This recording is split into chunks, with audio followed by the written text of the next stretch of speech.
guys. So in an effort to just sort of make some videos right at the top of the year and hopefully continue through with it for the rest of 2018, I just wanted to do a video, just like talk a little bit about my year in review, not intensely, a little bit about like what I'm hoping for my 2018. So I think I'm gonna start with like one of my biggest accomplishments of 2017 is I got my fiance into Kingdom Hearts. We have a coworker who is also pretty into Kingdom Hearts, and for the longest time we would just be talking over my fiance's head, and he would have so much trouble following. He's like, yeah, I've never played those games and they sound weird. But one day I started like really intensely trying to describe the plot of Kingdom Hearts to him, and I'm like, yeah, and the Heartless, but then there's the Nobodies, and then there's all of this, and like, you know, the key, the door to darkness, and Mickey Mouse, and you know, when you go to the Olympus Coliseum, Cloud is there, and you get to fight Sephiroth if you play enough. And he started to finally be like, that sounds mildly interesting. And then we watched a video. There was this weird reaction video of people watching all of the intros to all of the Kingdom Hearts games. Cause I had like heard a quote from it, and like, where like, the guy was like, wait, we've seen like 10 different games and we haven't hit Kingdom Hearts 2 yet? And the girl that's watching with him, who knows all about it and he knows nothing, is like, yeah. And we watched that, and he caught, it was the opening for Birth by Sleep. And he was like, no, that game looks really cool. Like, that looks like a game I would like. And I'm like, well, technically, since it's the start of the entire series, you could play that, or you could play them all in release order and actually, like, experience the story in the way it was told, and not just in the, like, timeline chronological order. So he did finally decide, he's like, yeah, I want to play Kingdom Hearts. I would have had him play it on my PS2. I still have my original PS2. I still have Kingdom Hearts. I still have Kingdom Hearts 2. But my controllers are just shit. Like, we bought Chrono Cross because it's a game we both really have nostalgia for. And we were trying to play it, and just like the controller freaked out, and I just need a new controller. And we haven't bought one yet. And ironically, instead of just buying a new controller, I went, well, I don't have like all of the games, but there's been these remixes that have some of the other games on them. So we went out and got the like, what 1.5 and 2.5. So he's played almost the entire way through Kingdom Hearts 1. He's like at the end where there's a whole bunch of bosses, and he's got a hand injury that like makes sometimes some video games more difficult for him because it's painful to play, and he's having kind of that, and he's having like kind of like, it's getting like frustratingly like bullshitty, because Kingdom Hearts can be that way. He just kind of like was like, eh, and I'm like, honestly, you're close enough to the end. You can just like be told what happens and go on and play Chain of Memories. But I had been told, so I played Chain of Memories I still have my Game Boy Advanced copy, and I hated that game. I was never able to finish it because I got to the last boss in Sora's Route and could never beat it. Or actually, that's not even how it happened. My original game, I got to like the last door I needed to open and didn't have the right card, and tried to grind for years like off and on, obviously, to get this card. I just could not get a card with the right number. So, you know, what do? I quit. I rage quit. And then I replayed it on an emulator and got to the last boss and couldn't beat the last boss. In Sora's route, I'm aware that there's another half of the game after you beat Sora's stuff, but I've never been there because I just can't get past Sora's route. And I hate the game. Like, I hate Chain of Memories so much. Like, the story's great. The gameplay is impossible for me. Like, maybe I just suck, but I'm willing to accept that and just be like, I hate this game because I'm bad at it. Whatever.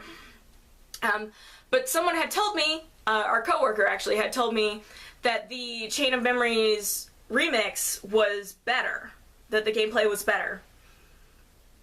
So I was kind of curious, and my fiance was near the end of Kingdom Hearts 1, and I was like, do you care if I play Chain of Memories? Because I kind of want to see what's going on. And he's like, yeah. And I had described this terrible game to him before, and he was like, yeah, that sounds weird. And I started playing it. And before I even got through the tutorial, my fiance's like, so I'm not playing this game. You're gonna play it, and I'm gonna watch you. And that's gonna be his run through of Chain of Memories. And I'm like, honestly, it's nice to experience the story in Chain of Memories, but a lot of it can be extrapolated from playing Kingdom Hearts 2. So honestly, I told him, I'm like, yeah, honestly, we'll play until I get impossibly stuck or something, and then you can play Kingdom Hearts 2, and you'll have had the experience of playing Kingdom Hearts, basically, through, you know, the experience of me being like, God damn it, fucking Hades! And that'll be good enough, and you'll extrapolate the rest from further games in the line. I am disappointed, though, because apparently the, I can never remember the number. It's like 368 over 2 days. That one. Apparently they didn't bother actually remixing that game, and they just stuck the cutscenes remastered onto the disc, and I'm really sad about that because I was excited for him to play that. So I might have to actually give him my DS and just be like, here, play this game. Because it was like the second Kingdom Hearts game I ever beat. I think I actually beat Dream Drop Distance before I beat that one, but it was it's one of the few Kingdom Hearts games I've managed to beat, because let's be fair here, I'm not that great at video games, apparently. Kingdom Hearts is really hard for me. I love it, but it's a really hard game. I always hit some boss that I can't beat. I can't beat Maleficent in the first game. I can't even beat Dimix in the second game. The whole nonsense with Chain of Memories. And I guess there's a few I haven't played, like Recoded or whatever, but Dream Drop Distance was like the first one. I was like, it has like different difficulties, and I played it on easy, and I'm like, I'm just breezing through this game. I love this, because it was so much fun to actually not be like frustratingly pissed off at the game, because I get that that's like some people enjoy the challenge, and that it can be seen as like not cool to like want to just be able to sort of like breeze through the game, because I'm like, but if it's fun to do that, it's fun for me. That's what video games should be about. Like, not necessarily every video game needs to be like fun, because obviously I think lots of art games are good without being necessarily like fun in the way that like just breezing through an easy beat 'em up or something can be. Like, I wouldn't say there's anything fun about a lot of like really neat indie art games, like, at all. But some of them are like really dark and depressing experiences. So that's what I mean, though. Like, those are good, but like if I'm playing an RPG that's just some fantasy RPG, I'm probably playing it because I want to have fun. And if it's not fun for me to keep losing, then it's failing, and it will fail to keep me playing it. Like, that's all. I don't think we should, like, create such a, like, get good culture, because I think that's so counterintuitive. Like, it's not supposed to be work to play a video game. Like, people make jobs of playing video games, but it's not supposed to be work, necessarily, to play the game. Like, I like to be able to just, like, play a game and experience it and have fun and beat it. Because I'm so bad at most video games that I never beat them. And so it's really refreshing when something is easy enough for me to beat it. Because I'm like, I beat a thing! I feel really accomplished, even though, you know, I did it on weenie baby mode. But whatever. But yeah, so that's, I'm playing through Chain of Memories, and honestly, their remix is still awful. Like, it's still just frustratingly awful. I hate the door mechanics. I hate the card mechanics. I hate the whole game so much that I am just ranting about it now. But yeah, so there's that. And I would love to get back to Let's Playing. I don't think I've done one in like a year and a half, 2 years. I would like to get back to that, and actually, I might actually get my fiance to do a few episodes with me, because I, like, kept being like, we should do that, like, and, he was always like, no, but recently he's kind of been like, maybe we could, and then I realized I don't really have the equipment necessary to, like, do a 2-person Let's Play, or even a decent one, so, I mean, I'll be working on that when I can, but to be honest, a lot of that is a financial thing. I just, like, I don't have the money for, like, an Elgato or whatever, whatever capture devices people are using these days. Like, I just don't. A lot because I'm trying to get married next year. It's like a year and a half away from my wedding. But so we may try to do that. It may be jank, but everything I've done up to this point has been a little bit jank. Just is how it is.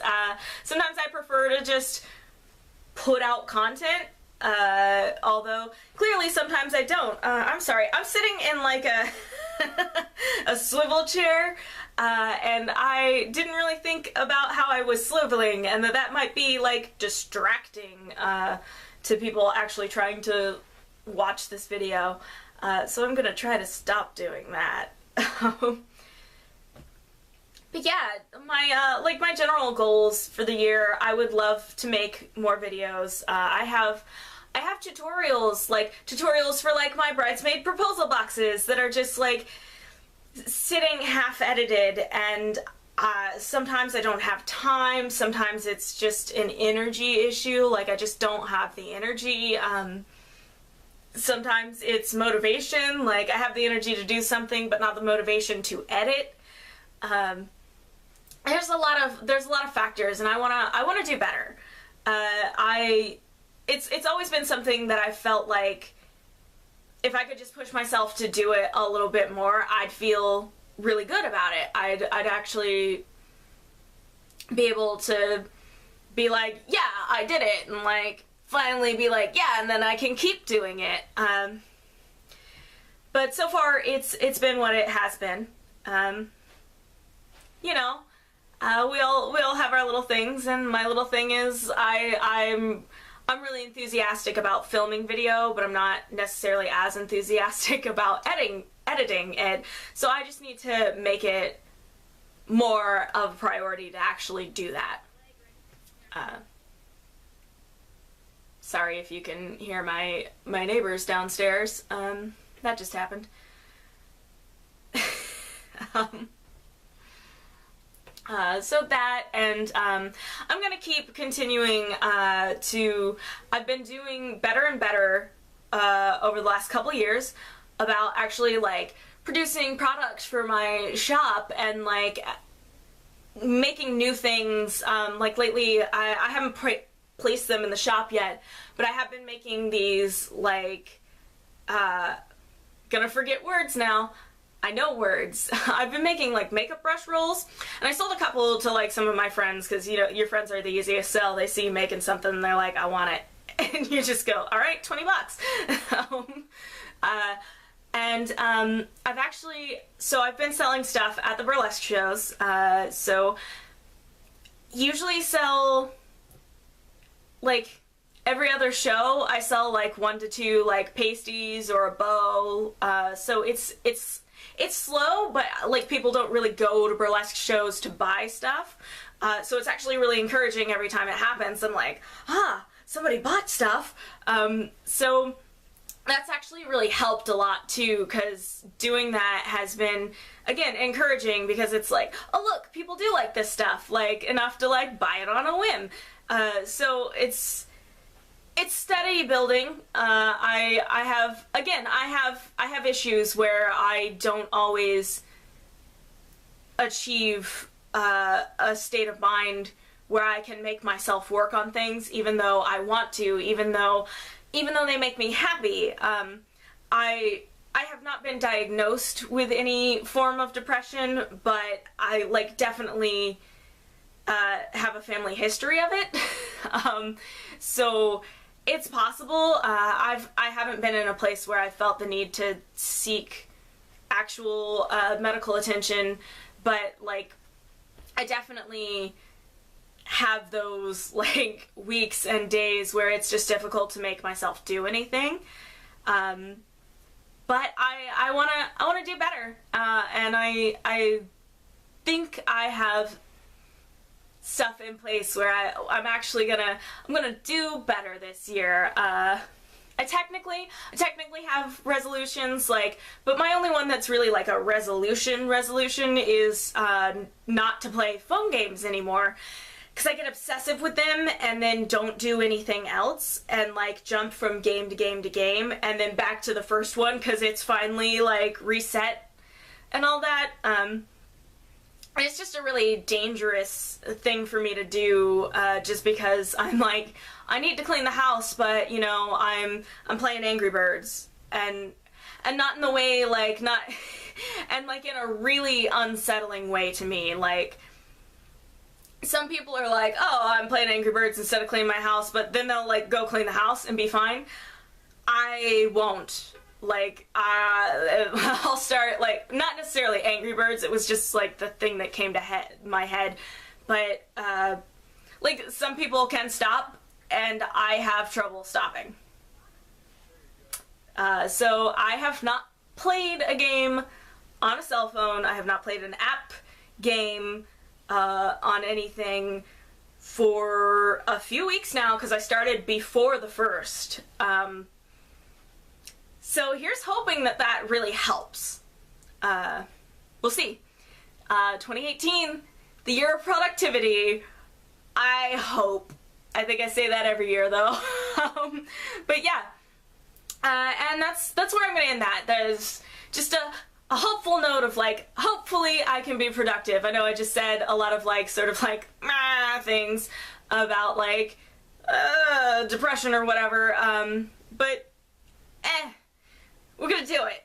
I'm gonna write things in the planner, and then I'm gonna do them, and that's how it's gonna work. Really gonna rely on that planner thing to get my shit together. And 2018, the year of productivity. Alright, thanks for listening. Bye, guys.